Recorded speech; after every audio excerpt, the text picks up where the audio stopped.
Hello दोस्तों, नमस्कार। आज है विधानमंडल। राज्य में विधि निर्माण के लिए विधान की व्यवस्था की गई है और वो सारी व्यवस्थाएं विधानमंडल करता है। विधानमंडल के दो अंग हैं, एक राज्यपाल है, ठीक है, और विधानमंडल में सबसे ऊपर कौन होता है तो राज्यपाल। इसके हस्ताक्षर के बिना कोई भी कानून परिवर्तन में नहीं लाया जा सकता। कौन विधानसभा के अधिवेशन को आहूत या बुलाता है, आहूत माने बुलाता है, सत्रावसान करता है तथा विघटन करता है, विघटन समाप्त करता है राज्यपाल। वही कार्य लोकसभा को राष्ट्रपति करता है, ठीक है। कौन सा सदन का सत्र शुरू होने पर सदन में अभिभाषण करता है, सदन का सत्र शुरू होने से पहले क्या करता है, सदन में अभिभाषण करता है, बजट रखवाता है, विधेयकों को राष्ट्रपति के पास भेजने के लिए आकर्षित कर रखता है तथा विशेष परिस्थितियों में जब सदन सत्र में ना हो तो अध्यादेश जारी करता है, तो वह है राज्यपाल। किस अनुच्छेद के तहत विधानसभा का गठन हुआ है तो अनुच्छेद 170। विधानसभा में अधिक से अधिक 500 तथा कम से कम कितने सदस्य हो सकते हैं तो 60। विधानसभा सदस्यों का चुनाव विधानसभा के वयस्क मतलब जो 18 वर्ष हैं उससे ऊपर के मतदाता द्वारा प्रत्यक्ष रीत से किया जाता है। विधानसभा सदस्यों की योग्यता किस अनुच्छेद में है तो अनुच्छेद 173। विधानसभा के सदस्यों की योग्यता किस में है तो 173।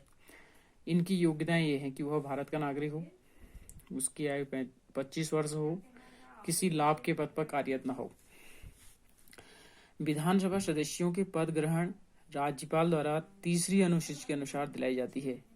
मतलब तीसरी अनुच्छेद में विधानसभा के सदस्यों को पद ग्रहण की शपथ राज्यपाल द्वारा दिलाई जा सकती है। विधानसभा का कार्यकाल 5 वर्ष है। राष्ट्रीय आपातकाल की उद्घोषणा के समय विधानसभा की अवधि कितनी बढ़ाई जा सकती है तो 1 साल। यह अवधि केवल 6 महीने तक ही बढ़ाई जा सकती है। मतलब 6 महीने इसलिए इसको एक बार रिन्यूअल करना पड़ेगा, मतलब ये कहने का मतलब है। किसका विघटन उसका 5 वर्ष पूरा होने से पूर्व किया जा सकता है तो इसका विघटन मंत्रिपरिषद की सलाह या राज्यपाल के द्वारा किया जाता है। विधानसभा मतलब विधानसभा का जो विघटन है वो 5 वर्ष से पूर्व भी किया जा सकता है। राज्य में राष्ट्रपति शासन लागू होने की स्थिति में भी विधानसभा को विघटन किया जा सकता है। विधानसभा की बैठक में गणपूर्ति के लिए कम से कम 1/10 सदस्य होना आवश्यक। विधानसभा का सत्र में कितनी बार आहूत होना आवश्यक है 2 बार, ठीक है। इन सत्रों के बीच 6 माह से अधिक का अंतराल नहीं होना चाहिए। 2 सत्र होने चाहिए लेकिन दोनों सत्रों के बीच 6 महीने के ज्यादा अंतराल नहीं होना चाहिए। विशेष परिस्थिति में विधानसभा का विशेष सत्र कौन बुला सकता है तो राज्यपाल। किस अनुच्छेद में विधानसभा सदस्य अपने में से किसी एक सदस्य अध्यक्ष तथा एक अन्य को उपाध्यक्ष चुनते हैं तो अनुच्छेद 178। बहुत इंपॉर्टेंट। विधानसभा अध्यक्ष अपना इस्तीफा किसे देता है तो विधानसभा उपाध्यक्ष को। इसके अलावा विधानसभा तत्कालीन सदस्यों की बहुमत के प्रस्ताव के अध्यक्ष को, मतलब जो अपना अध्यक्ष है यदि वो बहुमत के द्वारा उसको हटाना चाहते हैं तो उसमें बहुमत होना आवश्यक है, परंतु ऐसा प्रस्ताव करने से पूर्व अध्यक्ष को 14 दिन पूर्व उन्हें सूचना देनी होगी। विधानसभा का अध्यक्ष वह कार्य करता है जो लोकसभा का कार्य करता है, लोकसभा का अध्यक्ष करता है। राज्य गठन से पूर्व विधानसभा की कुल सीटें 22 थी तथा विधान परिषद की कुल सीटें 9। 5 नवंबर 2001 को संपन्न परिसीमन के बाद विधानसभा सीटों की संख्या कितनी कर दी गई तो 70, 2001 के बाद की गई। राज्य के विधानसभा के कुल 70 सीटों में से जो आकर्षित हैं, जो जिनको आरक्षण मिला है वो हैं 15 आरक्षित, ठीक है। आरक्षित कितने हैं 15, जिसमें 13 एससी के लिए हैं और 2 एसटी के लिए हैं। प्रश्न आ सकता है कि कितने एससी के लिए हैं तो 13 और एसटी के लिए कितनी हैं तो 2। वो 2 कौन से हैं एसटी के लिए, एक चक्राता है जो देहरादून में है, एक नानक मत्ता है जो उधम सिंह नगर में है। अंतरिम विधानसभा का गठन कितने विधायकों ने किया था, अंतरिम 30 विधायकों ने, जिसमें 23 भाजपा के थे, 2 कांग्रेस के, 3 सपा के। किसका विधायक होने के कारण 9 नवंबर 2000 को अंतरिम सरकार का गठन हुआ। मतलब अधिक विधायक किसके थे? भाजपा के। इसकी वजह से अंतरिम सरकार 9 नवंबर 2000 में किसकी बनी? तो भाजपा की बनी।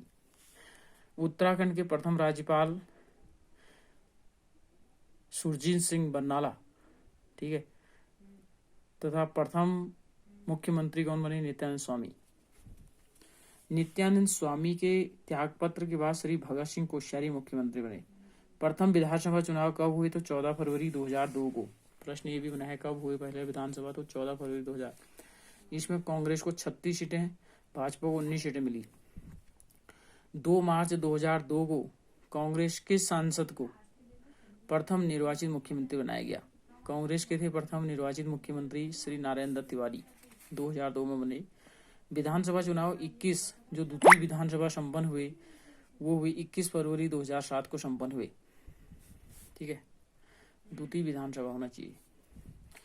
उसके बाद प्रथम अंतरिम विधानसभा अध्यक्ष कौन थे?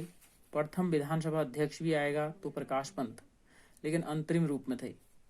और यदि आएगा प्रथम निर्वाचित विधानसभा अध्यक्ष कौन थे? तो यशपाल आर्य। प्रथम द्वितीय विधानसभा में, प्रथम और द्वितीय विधानसभा में कितनी महिलाएं निर्वाचित हुई? तो 4-4, ठीक है, 4-4 महिलाएं निर्वाचित हुई।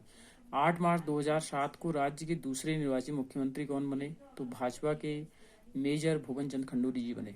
दूसरे विधानसभा अध्यक्ष हरवंश कपूर बने।